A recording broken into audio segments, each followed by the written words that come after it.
Good day viewers, welcome to another edition of the Daily Strange Stories. I'm John Brown. I hope you've had a fantastic weekend and are feeling refreshed and ready for the week ahead. Our lead story for today. First-hand information, this is why Cat Matlala kidnapped drug lord Jerry Boshoga, and this is what police found during the raid at Cat Matlala's house. In the dangerous world of high-stakes underworld deals and hidden alliances, a Pretoria businessman named Jerry Boshoga has become the center of a gripping mystery that continues to unfold. Known for his ventures in farming and other enterprises, Boshoga vanished in November 2024 while heading to a meeting in Centurion, sparking a chain of events that points directly to Vusimuzi Cat Matlala, a prominent figure in the tender business. Investigators now believe Matlala played a key role in the abduction, driven by tangled financial disputes and shared dealings in the drug trade.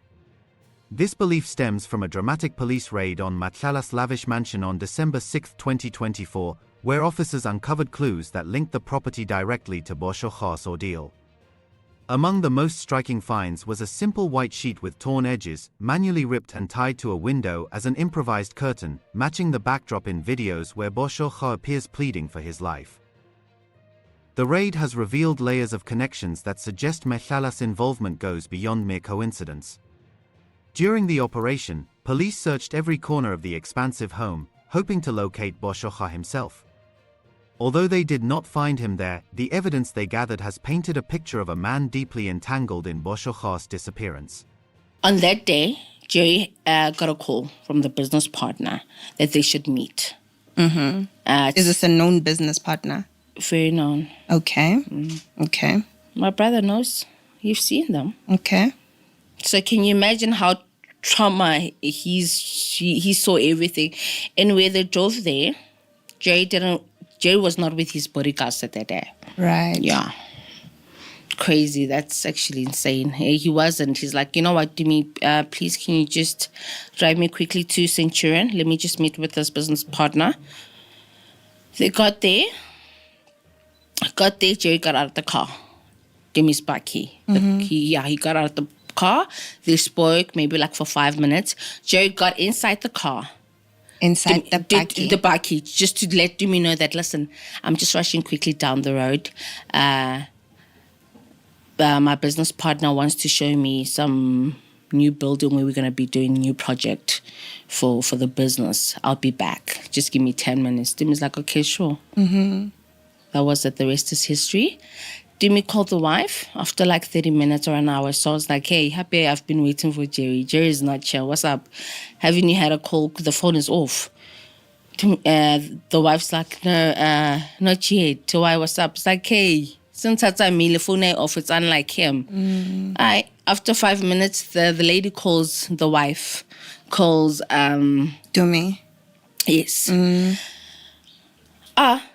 fatong phone in. Arbam kidnapping. Yes. Dimi got the call after she's spoken to the wife. Wanna go hi? Happy banter. Ban kidnapping. That was it. After that, the rest is history. That's when the money, the torturing the family. We've been tortured so much. Getting threats that if we don't do this, you know, they're going to make the videos torturing him viral. This is why I got so mad. Matlala, who presents himself as a legitimate entrepreneur with security expertise, claimed during questioning that he had been aiding Boshoga's family in their search efforts. He explained this by pointing to his background in the industry, insisting he wanted to help track down the missing businessman. However, his explanations quickly unraveled as he admitted to lending Boshoga a substantial sum of 5 million rand. This money, according to Matlala, was intended for Boshoga to purchase equipment specifically for processing drugs, highlighting the illicit side of their relationship. Boshoga's world has long been rumored to revolve around the drug trade, where he operated as a key player, handling large shipments and forging partnerships that often turn sour. Sources close to the investigation have indicated that his kidnapping likely stems from a deal gone wrong, involving a consignment of drugs valued at around 30 million rand, delivered in barrels. This failed transaction appears to have created enemies who sought repayment through extreme measures. Matlala, describing Boshoga as a friend, acknowledged during the raid that the missing man had fallen out with associates in the same line of business. He suggested these former partners might be behind the abduction, motivated by unpaid debts. Yet, Matlala's own financial ties to Boshoga raised suspicions that he may have orchestrated the event to recover the R5 million loan or settle larger scores within their shared network. I get messages that Jerry's best friend, Cat Vusimuzi, is the one who is involved in this kidnapping. And I feel so bad, and it hurt me so much that I know Vusi. I've met Vusi. I know Vusimuzi's wife. I was once sitting at the same table having lunch with Vusimuzi's wife. The ransom demands have added urgency to the case, starting at R50 million and gradually dropping to 25 million, then 10 million, as the kidnappers grew impatient. Boshoga's family has struggled to meet these amounts, leaving his fate hanging in the balance. Harrowing videos released in March 2025 show Boshoga with his hands bound, speaking directly into the camera. In one recording, he states the date as February 11, 2025, at 4:54 p.m., expressing that he feels his life slipping away. He urges his wife to reach out to family and contacts to gather the 10 million rand, emphasizing the need to pay quickly to secure his release. I'm dying. This is too serious. Please help me. Please. I can't die like this. I'm begging you, my love. Look at me now. I really need this money. You know I work hard. Can't be treated like this. I'm dying here, man. Please talk to your father. Talk to all our sources. We need this money. You need to pay these guys. Please, I need this money to save my life. Talk to your father very strongly. Talk to everyone that owes us money very strongly. I'm dying. This is too serious. The timing of this video, coming after the December raid on Matlala's property, suggests that Boshoga may have been moved or that the kidnappers continued their efforts despite police intervention. During the raid, the discovery of the torn white sheet stood out as a pivotal clue. Officers noted its uneven edges, clearly ripped by hand rather than cut with scissors, giving it a ragged, distinctive appearance. This sheet had been fashioned into a makeshift curtain in one of the mansion's rooms, an odd choice for such a luxurious home where proper drapes would be expected. Investigators immediately connected it to the backdrop in one of the ransom videos sent to Boshoga's family, where a similar fabric appears behind the captive. This match fueled hopes that Boshoga might still be hidden somewhere on the premises, prompting a thorough sweep of the entire mansion. Rooms were checked meticulously, from spacious living areas to hidden corners, but the search yielded no sign of him. Still, the sheet's presence has convinced many that Matlala's home served as a holding site at some point, tying him directly to the operation. Matlala's confidence during the police visit has also drawn scrutiny. He openly discussed his links to top officials in the South African Police Service, naming figures like suspended Deputy National Commissioner Shadrack Sibiya, organized crime head Richard Shibiri, and intelligence boss Feroz Khan. He provided their personal cell phone numbers to the officers, seemingly to demonstrate his influence and perhaps deter further probing. Matlala claimed that Sibiya had assisted him in landing a massive police tender worth 1.2 billion rand over 3 years, without detailing the exact nature of the help. He mentioned giving money packages to Sibiya after receiving tender payments, often through an intermediary like Sergeant F. Ngosi, who worked in Sibiya's office. Call records and bank screenshots shown by Matlala confirmed these transactions, portraying a system where funds were funneled for personal use or other purposes. Further details emerged about Matlala's broader network. He spoke of regular use of his penthouse in Menlyn, Maine by Khan, though he professed ignorance about the reasons. Matlala also claimed a family connection to KwaZulu-Natal Hawks Major General Lesetja Senona, who allegedly helped with the same tender. These admissions came during a recorded interview at his home, where Matlala appeared unfazed, even boasting about his status as a reformed participant in criminal activities. He insisted he had shifted to legitimate business but admitted past involvement with Boshoga in drug-related ventures. This openness has led investigators to view it as an attempt to intimidate them, leveraging his high-level contacts to shield himself from accountability. Reports indicate that Sibiya ordered the kidnapping docket transferred from a Gauteng station to his office in Pretoria, a move seen by some as an effort to protect Matlala and others involved. General Mkhwanazi has shared this information with the Madlanga Commission, highlighting how such actions have complicated the investigation. We have people in the organization that when a case is opened, they take the docket and they keep it in their office and they don't investigate it. And we have evidence for that. The Deputy Provincial Commissioner Gauteng can be called into this commission. He will tell you the list of all these dockets that were opened. There is one of them, it's a kidnapped person which is allegedly Matlala is involved. That docket was in Gauteng, but an instruction came from the head office, the Sibiya's office, that we want that case docket. That docket is sitting in the head office. The mother of the kidnapped son, or the missing son, even contacted me because she can't find closure. And now we begin to see that who are people implicated, the Matlalas, and these investigations have been suppressed. We therefore cannot sit back, commissioners. We must take off our palaberam shoes and take off our blue uniform and wear boots and go and face the enemy directly. The docket's movement from unit to unit has made it challenging to build a solid case, with sources noting that crucial leads were delayed or redirected. Despite denials from Sibiya about any corrupt ties, the evidence presented suggests a web of favors and payments that could explain the protection extended to Matlala. Jerry Boshoga is a told he was a businessman who actually was kidnapped. I don't have the exact date. Sorry, General, you said was. You're speaking past tense. Is Jerry Boshoga still alive? At this present moment, I don't know. Nobody can say. It's quite some time and there hasn't been a communication in a long time. But he's been since kidnapped. We were receiving videos of him being assaulted, serious assault, where he was being battered and he was pleading for his life. And we were all touched. And we were all trying. I've put many teams together. We've communicated, we've called the service providers. We've put a team together. We've hit every house, even that what was suggested by the family. And when they say go there, we went and we hit. Sometimes we followed the phones where we thought Jerry was. We followed when we get there. It's in Limpopo. That's the wife's of.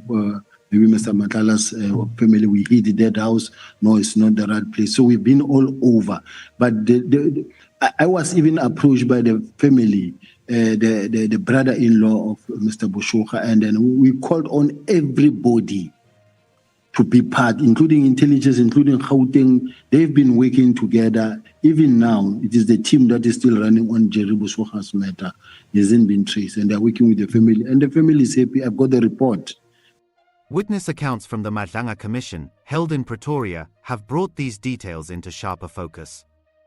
On October 24, 2025, a member of the Political Killings Task Team, referred to as Witness C, provided testimony that reinforced the connections. Recruited in December 2024 to assist in the search, Witness C described the raid and the interview with Matlala. He emphasized the oddity of the torn sheet in such an opulent setting, noting how it mirrored the video footage. This testimony has kept the inquiry alive, with commissioners probing deeper into the timeline and evidence. Good morning, Witness C. Morning, Commissioners. Good morning. Do you affirm that the evidence you are going to give is the truth, the whole truth, and nothing but the truth? We affirm. Thank you. Witness C, before you describe to the Commission your continued search for Mr. Boshoga, please assist in answering this one question.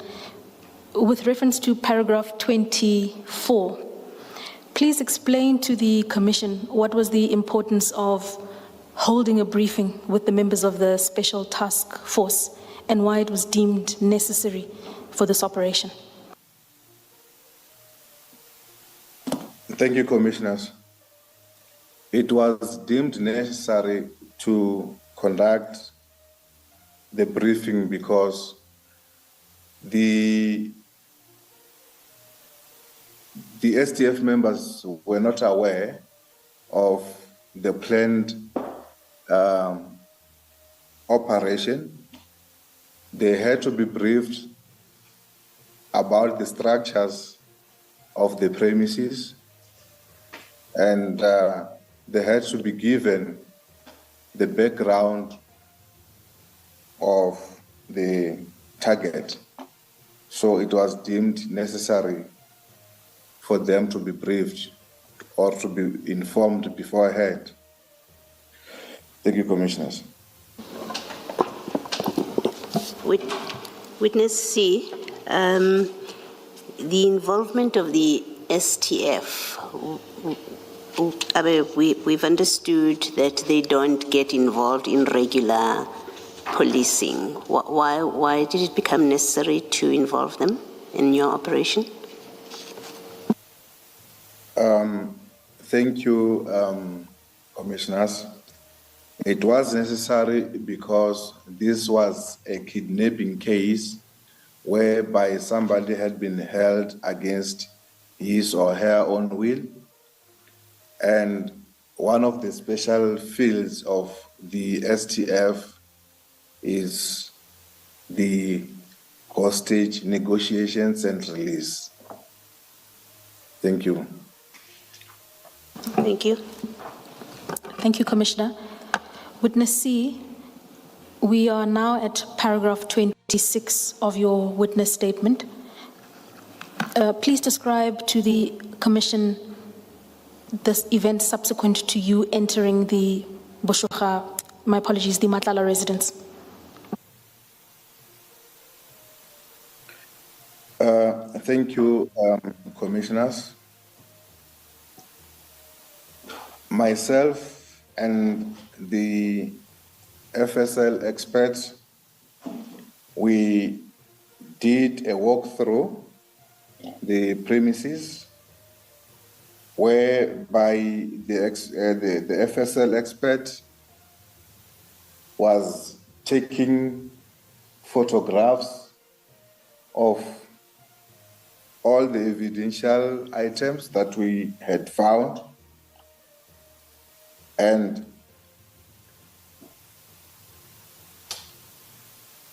the combat members would direct us to the rooms that when they entered, there were individuals inside.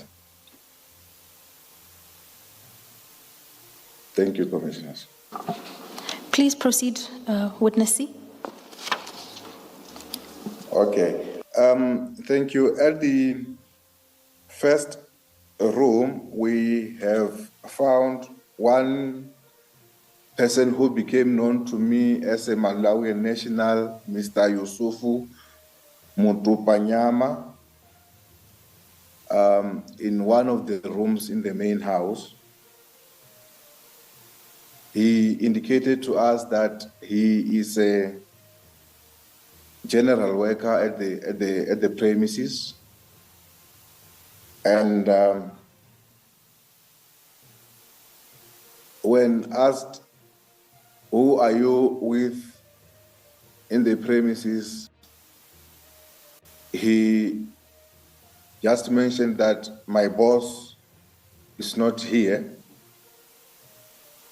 with which I understood that by him saying that my boss is not here, he was referring to the owner of the house, Mr. Vusimuzi Matlala. We then conducted a search in the room of Mr. Yusufu Mtupanyama, wherein Mr. Jerry Boshoga was not in that room, but there was a white sheet that was very distinctive because it had torn edges and sides, and it was manually tied to the window as a curtain. And that white sheet, it is distinctive because when one of the videos for the ransom that was sent to the family of Jerry Boshoga, we could say that the sheet resembles the same as that on the video, Commissioners. Did that lead you to believe that Mr. Boshoga may have been in those premises? That is correct, Commissioners. It gave me hope, as it was the first room that we might find Mr. Boshoga in one of the rooms, Commissioners.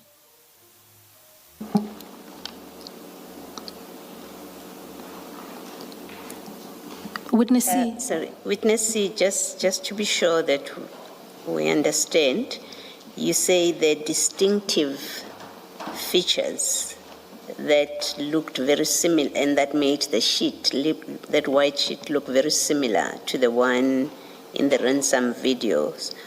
What were those distinctive features?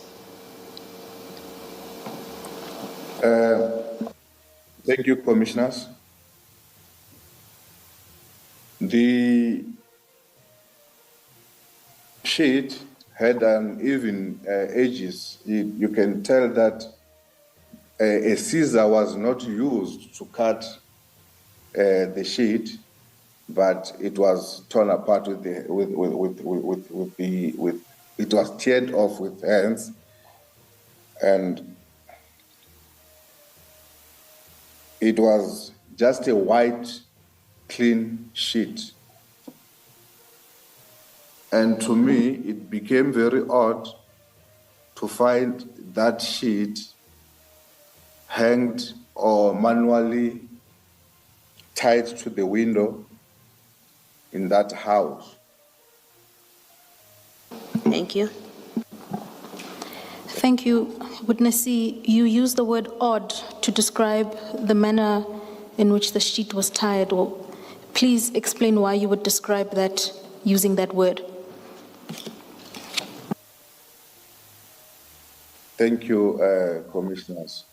I also can tell that when I say the house of Mr. Matlala, it is like an understatement. I was supposed to be saying the mansion of Mr. Matlala, with which I expected to see a proper curtain on that window of the room of Mr. Yusufu Mtupanyama.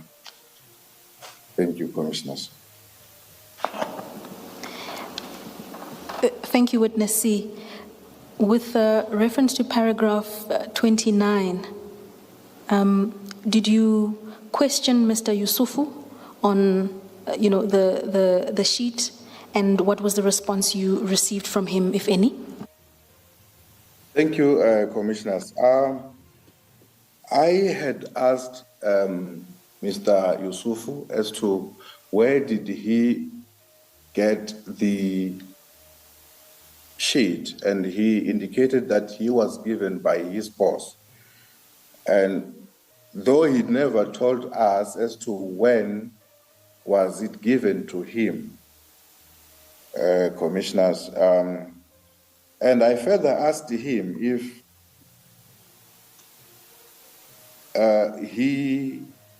as to where was Mr. Boshoga, and his response was that he doesn't know where Mr. Boshoga was. Thank you, Commissioners. In your statement, you say that he replied that he did not know him. I understand that not to refer to the whereabouts, but to mean that he just did not know who Mr. Boshoga was. That is correct, Commissioners. He indicated that he doesn't know Mr. Boshoga, and he doesn't know where Mr. Boshoga might be. Thank you, Commissioners.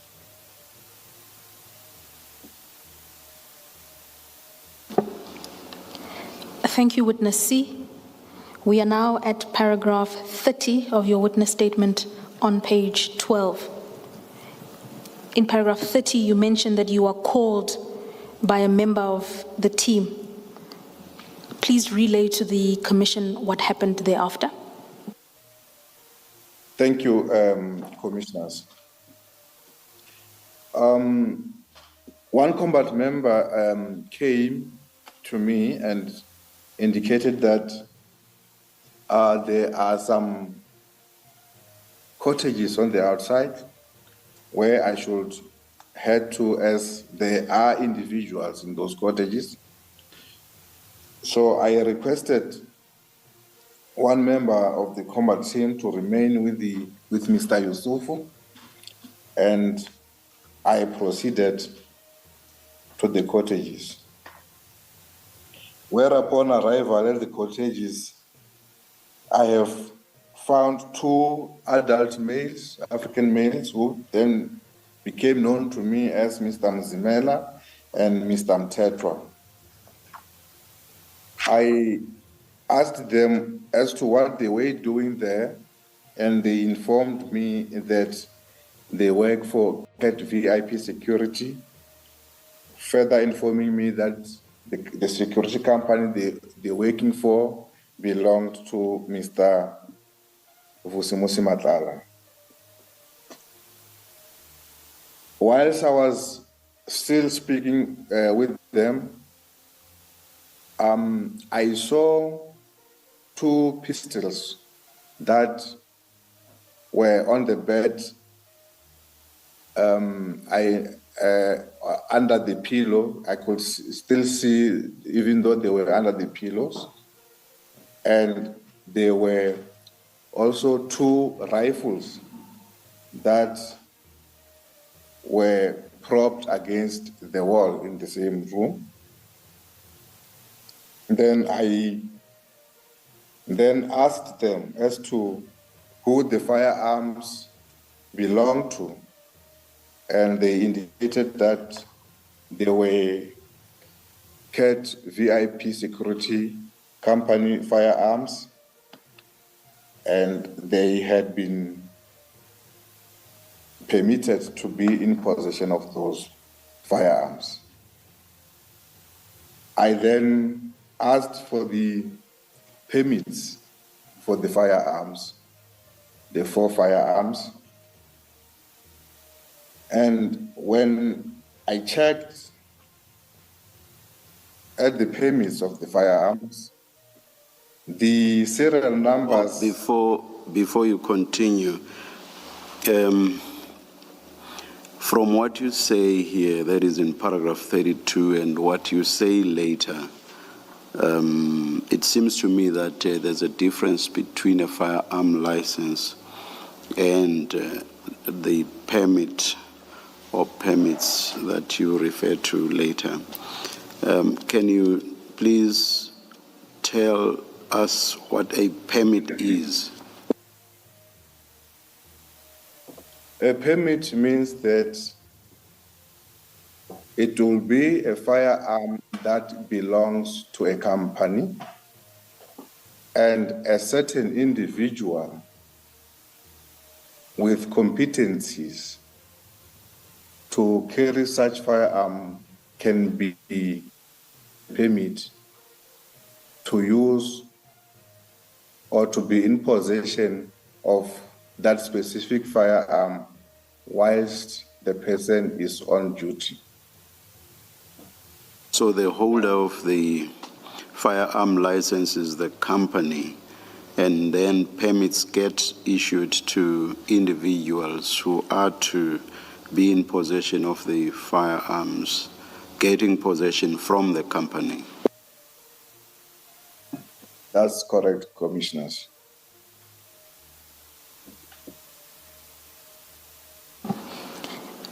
Please proceed, Witness C. You were taking the Commission through paragraph 33. Thank you, Commissioners. Then the two security officials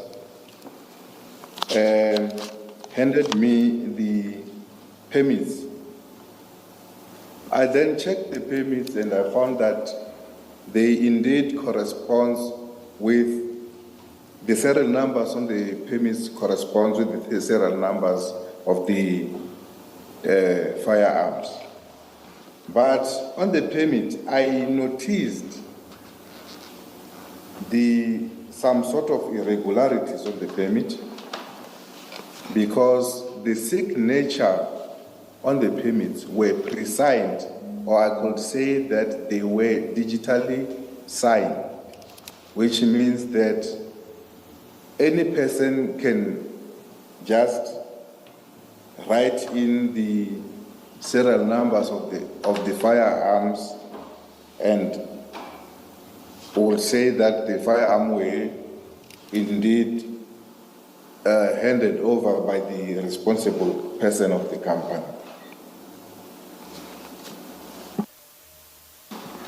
And furthermore, I requested the two security guards to show me the safe. And they indicated that they didn't have a safe in the room where they could have placed those firearms. And I found that to be in contravention of the Firearm Control Act. Thank you, Witness C. With reference to paragraph 33, my apologies, based on your experience having worked with firearms, is it your evidence this morning that the Firearms Controls Act does not permit permits that are digitally signed? Correct, Commissioners. The Firearm Control Act doesn't allow the pre-signed permits because the person who hands over the permit or who issues the permit to a security personnel must sign in the presence of that security personnel and as he or she is handing over the firearm to that security personnel. Thank you. And therefore, in light of the irregularities that you identified in paragraph 33, what steps then did you take in respect of the 4 firearms? I requested the forensic experts to package the firearms as I have indicated to them that I will be seizing them. And indeed, they were packaged and seized. Therefore, I continued with the search of Mr. Jerry Boshoga, and unfortunately, I didn't find him. Boshoga's background as a farmer and entrepreneur masks his deeper involvement in the drug world, where he managed shipments and processed materials. The machine he sought funding for from Matlala was meant to enhance these operations, pointing to a partnership that soured over money. Associates identified by Matlala as part of Boshoga's circle are also under scrutiny, with hints that the fallout led to the abduction. Police sources have confirmed that the kidnapping ties back to that 30 million rand drug shipment gone awry, where barrels arrived but payments or distributions failed, creating debts that demanded resolution. The ongoing nature of this saga keeps hope alive that Boshoga might still be found, while raising questions about corruption in high places. What do you think really happened to Jerry Boshoga? Do you believe the drug deal gone wrong was the sole reason for his kidnapping, or is there more to Cat Matlala's involvement that we haven't uncovered yet? Share your thoughts in the comments below to help spark the discussion and let us know if you agree with the evidence pointing to Matlala. Thanks for watching this news bulletin. Please share your opinion in the comments section. We would be glad to read and respond to your comments. Let's meet again tomorrow in our next strange story. Wishing you a fruitful and productive week ahead.